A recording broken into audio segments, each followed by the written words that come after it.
Welcome back everyone. For today's video, we are going to be taking a look at the Grenke Freestyle Chess Opening being held in Karlsruhe, Germany. Now you guys might be wondering, why am I not competing in this tournament? Now, as you can see, my background and everything around me is quite different. I am currently taking my first vacation in 5 years, and I'm in the great city of Tokyo and in the country of Japan. That being said, there are some big chess tournaments going on, and while I am on vacation, I am still keeping an eye on the event. Now, this Grenke Freestyle Chess Open is a very big tournament. There is a grand prize of $60,000, and the overall winner will get a spot in the upcoming freestyle chess tournament being held in Las Vegas, Nevada, in the United States of America in July. So without further ado, let's get right into the action. Now, there are something like 3,000 players competing in the freestyle, the regular open tournaments in Germany, but of course the field is led by the star-studded 5-time world champion Magnus Carlsen, fresh off his hot victory in the freestyle tournament in Paris. So Magnus won his first 2 games in pretty routine fashion. We're going to pick it up in the third round. He's playing here with the white pieces against one of my seconds for the last candidates tournament, the Swedish Grandmaster Nils Grandelius. So Magnus is starting with the white pieces, and the game starts out with this move h4. Now, one of the great things about playing Fischer random chess is that you have a lot of different options on move 1, and Magnus decides to lash out by pushing a pawn on the edge. We get the move e5, and now Magnus plays the move h5, and here we get the move h6. Now, one of the unusual things when you are playing Fischer random chess is it's never really clear when your opponent opens with a pawn thrust on the edge, whether you should try to mirror that by pushing a pawn to h5, or you should play for the basic principles, as always, of building a big black center. Now, of course, in regular chess, due to the setup of the pieces, in many cases, when your opponent pushes on the edge, the natural reaction, and the correct one, I might add, is to play in the center.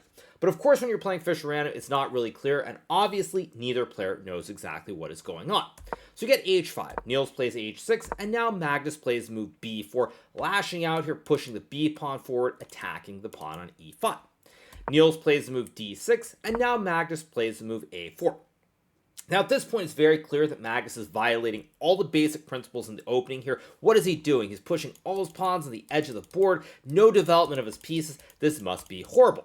But one of the great things that the original devs, or the creators of this great game of chess, that I should say, is that they understood the game better than Magnus or anyone else, even though this game was created something like 2,000 years ago by people with no access to modern technology.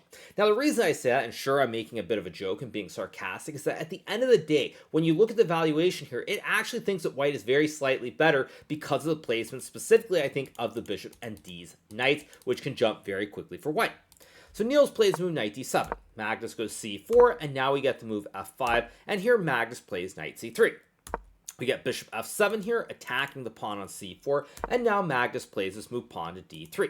Now, when Magnus plays this move pawn to d3 in this position, what he's doing here is he's guarding the pawn on c4, but we're also reaching a situation where it's a very similar situation to an English opening. You'll notice white has this pawn chain of 3, black has this pawn chain, so there are some similarities, at least in terms of the pawn structure, relative to a modern day chess opening. So here we get the move c6 from Nils. Magnus plays e3, we get a5, and now we get the move b5. Nils plays bishop b6, and this is the first move that I'm not a huge fan of. There's nothing wrong with this move, but it feels to me like the diagonal is simply wrong. Now, the reason I say that is when I look at this position, to me it seems like it's more natural to put the bishop on this f6 square, intending to play e4 down the road. Let me just make a random move, say rook h2 and e4, because now you undermine the pawn chain here, but you also open up these diagonals for the 2 b's, and it looks like black should be doing very well. On the other hand, you could argue that black can always put the bishop on b6, followed by knight f6 and knight to e7, for example. And now you've completed your development where the knight on e7 supports the pawn on f5, supports a pawn thrust with d5 to build the big black center, and you have the bishop and the knight targeting the pawn on h5. And last but not least, you can always play for f4, opening up the diagonal for the bishop. So there's merit to both setups. I personally prefer bishop f6, but there is nothing wrong with this bishop going to b6. Magnus plays bishop to e2, we get knight e7, and now we get the move knight to b3. Now, what Magnus is doing here by putting the bishop on e2 and the knight on b3 is that white would love to play a move like d4 here, where the bishop supports the pawn, and now you've got a little bit of a big white center here with these 2 pawns on c4 and d4. So we get the move knight to c5 here from Nils, Magnus trades, and now we get the move queen d1. Nils plays queen to a7 here, lining up the double A battery and potentially intending to play f4 to open up this diagonal. We get to move rook to h4 from Magnus, and now we get to move bishop b6. Magnus plays d4, and now we get to move rook d8. Now, nothing wrong with this move, rook to d8. I actually rather like this move. There was the option here for black to go for the queenside castle, a la my famous game from the recent freestyle event against Vincent Keimer from Germany, but instead we get to move rook d8. We get pawn takes pawn, and now the move queen c2 is played by Magnus. Now you might notice that Magnus here has not castled the king and the rook. One of the funny things here is with the setup of the king and the rook on f1 and g1, white has castled in a sense, but white could castle to the queen side later on, which is why it makes sense to activate this rook on the h file. So now we get castles from Nils. Magnus plays knight b1, and now we get to move pawn to f4. Now, at this point, it is clear that Magnus has not succeeded in gaining advantage out of the opening. Nils has finished his development. He has this AA battery, and if anybody is better here, it should be black. So Magnus plays the move e4. We get to move bishop to d4, knight to d2. Magnus now can reroute the knight to either f3 or b3. We get c5, knight f3, and now we get to move b6. Magnus goes bishop to c3, and here we get to move queen c7. Magnus plays rook c1, we get to move pawn to g5, and this is a move which I'm really not a big fan of. Now, of course, there is a thing called the Magnus effect. Let's not pretend it doesn't exist, but in this position, when we take stock of where black's pieces are, you have this really nice wooden shield on d4, but on the other hand, your knight on e7 is not great. You would love, for example, to put this knight on f6 here. And so when you play this move g5, it's very, very committal, because when you play this move, either it's going to work out very well, or after end peasant, and knight takes, and the move rook to h5, you're simply going to have big weaknesses on the king side. Now, rook h5 is evidently a mistake here. Computer actually wanted Magnus to show no fear and be very greedy by grabbing the pawn, dropping the rook back, and after rook to h8, you might be thinking black is going to stack everything on this h file and checkmate, but the computer says that after takes, and a move like e5, knight takes e5, and queen to f5, black will never have time to create the double stack on the file, and white will be completely fine. So we get the move rook to h5. After rook to h5, we now get to move king to g7 here, guarding this pawn on h6, and here Magnus plays move bishop takes d4. Now we get to move e takes d4, and in this position, Magnus plays move e5. Now, after this move e5, what Magnus is doing here is he's trying to open up this diagonal for the queen to activate, but this is very risky because at the same time, if black finds the best move here, Magnus could be in a lot of trouble.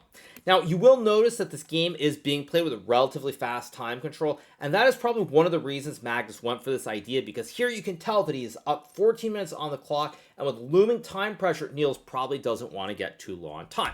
So Nils plays this move knight to e7. He burns 7.5 minutes on the clock. Nothing wrong with this move per se, but the computer says after rook d to e8, attacking this pawn on e5, white is in a lot of trouble here. Probably Magnus would have played the move queen to a4, and you probably think, uh-oh, spaghetti-o. If white gets bishop d3, there's a AA battery. You play something like knight e7, it's checkmate in one, and if your pieces get glued on this diagonal, white's pressuring all these pawns, you're probably going to lose the game. But the great thing about computers is they show how bad humans truly are at this great game of chess, because in this position, black can play the move knight to h8 here, retreating the horse and opening up the fossil threat of attacking the rook on h5. And now if white moves the rook back to h2, there's bishop to g6 attacking the queen. And after queen to d5, black can go knight to f7 here. And suddenly out of nowhere, the bishop on g6 is on a great diagonal. It stops white from using this diagonal. But also this pawn on e5 is hanging. And most importantly, this bishop on g6, it stops white from guarding this pawn with the move rook to h5. So we get the move knight to e7. Magnus plays rook h4, knight g6, rook h5, knight e7, and now we get to move rook to h1. Now, of course, Magnus could have played rook to h4 and made the repetition here, but he figured that with the time situation, he should play on. So we get rook to h1, and now we get to move knight to g6 back, and this is actually a very, very big mistake here. Nils is obviously low on time here. He's struggling, but in this position, the move that was needed is either the move queen to c8 here, or the natural move bishop to g6, attacking the queen, and after bishop d3 and queen c8, black is not necessarily better here after rook to e1, but you also should not be worse after takes, and knight g6, primarily because white has no entries here on the king side. This pawn on e5 is a permanent weakness, and the show goes on. When Nils plays the natural move knight to g6, this throws it all away because Magnus correctly finds the best move, which is queen to f5, infiltrating with the queen here, threatening to go queen to f6, and with the massive pressure on the h6 pawn, black is in a world of hurt. Now, you might be thinking, can't black play the move bishop takes c4, going for the classic fossil. You attack the bishop, you attack the queen at the same time, you're winning some material to boot. But after bishop takes c4 in this position, now Magnus plays the move queen to h5 here, and with his pawn on h6 under attack, the bishop under attack on c4, everything is about to collapse. So here Nils takes the bishop, we get queen takes pawn, king g8, Magnus takes, we get queen g7, check, queen, rook to f7, and now we get the move rook to h6. Now this is another excellent move from Magnus. If Magnus were to get sloppy for even one move and play the move like knight d2, after the move queen to g4, suddenly black is still worse, but after queen h6, queen g7, queen h4, and rook to e8, with pressure on the pawn on e5, it's anybody's bet what is going to happen. So,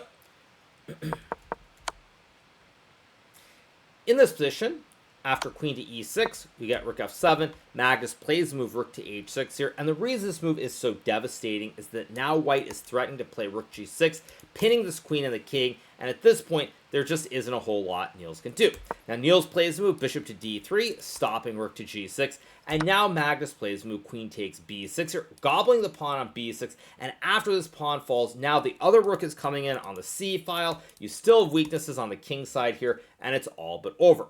Nils plays rook f8, we get the move rook takes c5 from Magnus, we get bishop to e4, and now we get the move rook c to c6. Now this move is not necessary, but it is very, very flashy because Magnus is following the means here. He's sacking a rook, and after rook to c6, if black were to take this rook, white can simply take with a queen, still threatening rook g6, and after rook to c7, now you can play something like queen, not queen to e4, sorry, queen to e6, queen to f7, and after rook g6 check, if black goes king h7, you have knight g5, forking the queen and the king. And after king h8, you go check, block, rook h6. And now you win this queen due to the pin and the game as well. So Nils plays rook b7, Magnus goes queen takes d4, and now we get the move bishop takes rook. Magnus plays queen c4 check, queen f7, and now we get the move e6. Now at this point, there are many ways to win. You could also just take the bishop as well, but e6 is very, very clinical because now if black does not move this queen to e7, like in the game with queen g7, Magnus is able to play e7, checking the king, attacking the rook, and after rook to f7, we get queen takes bishop, attacking the rook. White is threatening to queen the juicer. We get queen to a1 here because obviously takes runs into rook g6. So we get the move queen a1, king h2, takes, and now Magnus plays the move queen c8, rook f8, and we get the move queen g4. Nils plays rook g7, we get queen to e6, rook f7, and here Magnus plays move knight e5. Now the computer evaluation goes down a little bit after this move, but at this point there are many ways to win, and the main thing here is that you don't want to mess up. And after knight to e5 is played here with the pin rook on f7, white having 2 extra pawns in this endgame even after the trade of the knight for the rook, there's just no hope. We get to move f3, and now Magnus plays move knight to g6. A very nice final finesse here. It's maybe not the only way to win, but it's very clean because white threatens to move rook to h8 with checkmate. Say you take, we get rook h8 with checkmate. And if you play the move rook to h7, stopping the mate, white will simply take the rook. You can't recapture with the rook due to the pin. And after takes, and a move like knight f4, white has an extra horse, queen g6 mate as a threat, and there's nothing you can do. It's GG, why not?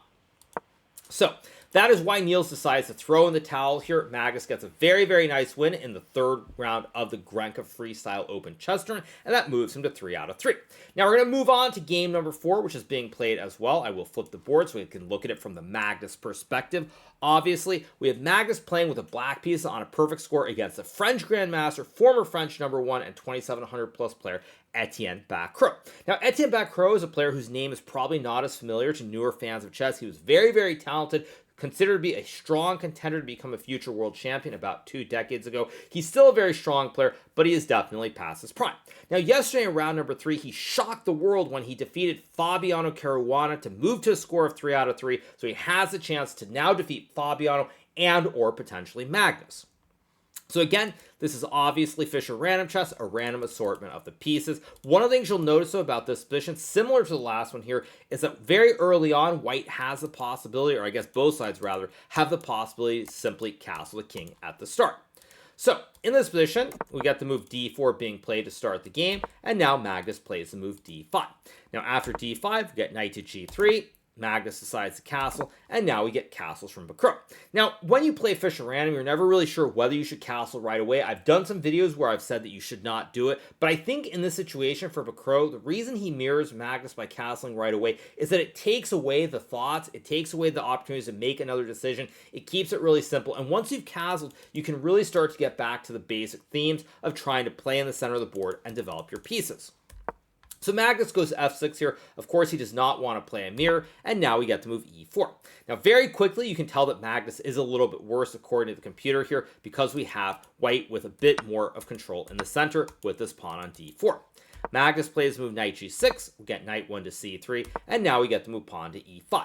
Now, another motif that I have noticed a lot in Fish at Random is that when you end up with queens in the corner of the board, you have to be very careful because if you don't develop them early, bad things can happen.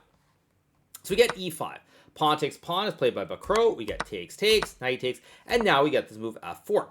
Magnus plays knight c4, and here we get this move a4. Now, this is a very big mistake from Bacrot. The computer says here, had he played the move g3, white is apparently close to winning here, and I think the main reason is that if black plays a move like b6, trying to open up this diagonal for the queen, white can simply play bishop g2, and all of a sudden there are massive threats. There are a ton of fossils here with this knight moving. Say you play a move like knight a6. After knight d6, checking the king, it's a spaghetti time. You lose the queen on a8, and with it you lose the game.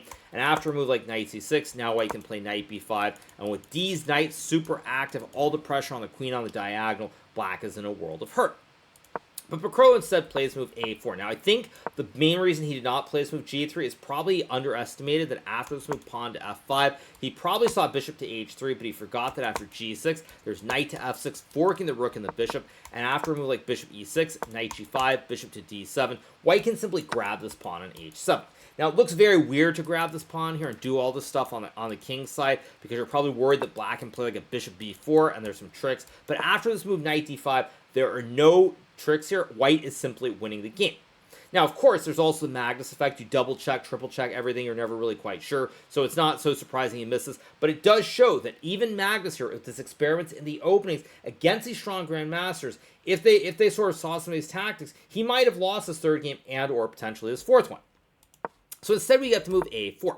Now, when Bacrot plays a4 here, his thinking has to be that he wants to play something like b3 here, attacking this knight, or the idea of queen to a2, pinning the knight on c4, where the knight or the bishop are under serious attack.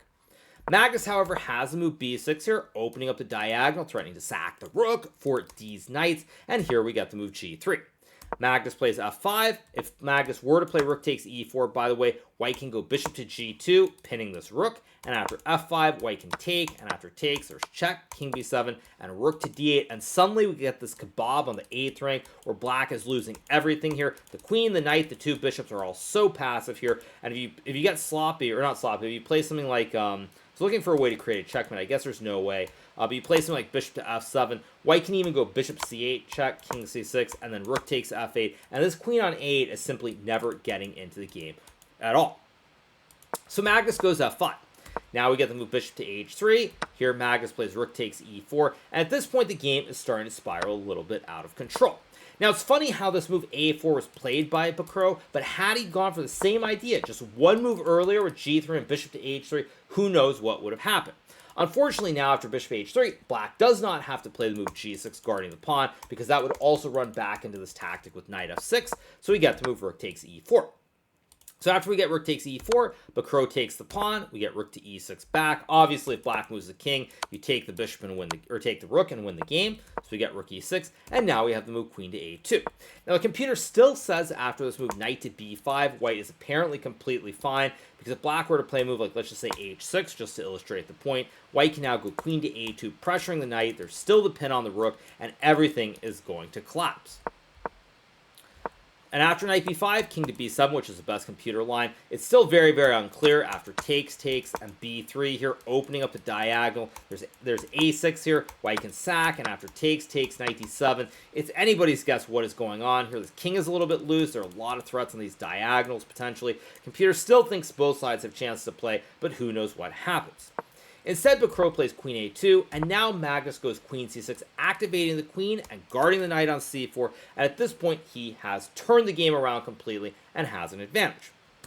So we get knight to b5 here, and now Magnus plays king b7. We get knight to d4, queen to d5, and here Bacrot plays bishop takes rook. Magnus takes back, and now we get the serious error pawn to b3. Now, probably for Bacrot, he wasn't sure what was going on here, but you have to note that up to this point in the game, Bacrot has had great time management. He's up 25 minutes on the clock at this point in the game, and this is a perfect moment to slow down and try to take stock and make a clear objective assessment about the position. Now, what Bacrot should have played here is he should have obviously traded the knight for the bishop and then played something like rook to d4 here, trying to pin this knight on c4. Computer says that after check, block, and queen to e2, guarding the knight, and queen b3, knight to d6, and something like queen to e3, black is still a little bit better after queen c4, b3, and queen to f7. But honestly, when I look at this position here, with white able to fianchetto the bishop on this diagonal and always pressure the pawn, and the relative king safety, I would say, on the queen side, it's hard to see Bacrot losing this game. But Bacrot spends all of 2 minutes before playing this move b3, and this move just loses the game on the spot. Now, mind you, it's not so easy to spot exactly why it's losing instantly, but when you're up 25 minutes at this point in the game where there have been a lot of trades that are going on, it's a very important moment to not rush your move. So we get the move b3. Magnus plays bishop a3, king b1, and now we get the move queen to h5, attacking the rook on d1. Now, black does have all kinds of pieces that are hanging the knight and the bishop all under attack, bishop on e6 as well, but due to the weakness of the white king here, white is not going to be able to maintain the position. We get the move rook to d3. Magnus goes queen to h3, setting up the idea of queen to f1, say you take the horse, check, rook d1, queen d1, checkmate, king has no squares. So we get rook d3, queen h3, now we get rook to d1, and here Magnus plays move knight to d2, we get king a1, obviously you can't take for the same reason, king a1, bishop b4, and now Bacrot has to play the very sad move queen b2. Now Bacrot cannot play the move knight takes bishop because black has bishop c3 check, king has no square available, you have to block with the queen, and after takes, and say knight c6, black has a queen for a rook, and black is going to win. So we get queen b2, stopping the idea of bishop c3, but now Magnus simply goes bishop g4, attacking the rook. We get rook to c1, and here we have the move knight f3. Now, the main reason that Magnus is so completely winning in this position is that he has kept the 2 b's on the board in this situation. So even if white gets a bishop to d4, it's really not going to change what is happening as your whole king side is about to collapse. We get takes, and now we get the move knight to c6 from Magnus, bringing the last piece into the game on move number 26, and here we get the move king b2. Magnus plays bishop d2, rook to a1, and now we get the move queen to g2 here, bringing the queen to the second rank. The idea is pretty straightforward to go bishop to e4 and then line up massive threats towards this pawn on c2. We get the move bishop to d4, Magnus plays bishop e4, bishop c3, and after the move bishop to e3, Etienne Bacrot resigns the game as the c2 pawn is simply going to fall off the board. If white could play rook c1 and guard it, the game might continue, but here the rook simply gets captured, and then you get checkmated in Uno. And without rook c1, there's just nothing you can do. Computer says rook d1 is the best move. Sample move rook to e1, which is playable. There's takes, king to a3, and after bishop c5, b4, and bishop d5, now the bishop and the queen combine to checkmate on one of these 2 squares, and is GG, why not? So, Magnus gets the big win in the 4th round of the Grenke Freestyle Open. He is now leading the tournament with a perfect score. There's still some players who are very close to him, players like Richard Rapport, who is also on 3 out of 3 and appears to be winning in the 4th round. So there's still 5 more games left in this tournament, but Magnus is remaining true to form. Very, very hot, playing great, playing very creatively in this freestyle tournament, and it's really exciting to see what will happen in the upcoming rounds. So, on that note, I hope you guys have enjoyed this recap from the Grenke Freestyle Open being held in Karlsruhe, Germany. If you are not already subscribed to the channel, make sure that you smash that subscribe button below, and we'll be back with maybe some more recaps if I find some time during this vacation to take a look at the tournament. But at any rate, I hope you guys enjoyed it and have a great rest of your Saturday, afternoon, or evening. Obviously, here is the evening in Japan, but hope you guys have a great rest of your day and a great rest of your weekend. See you soon, and keep it real. Bye-bye. Sayonara.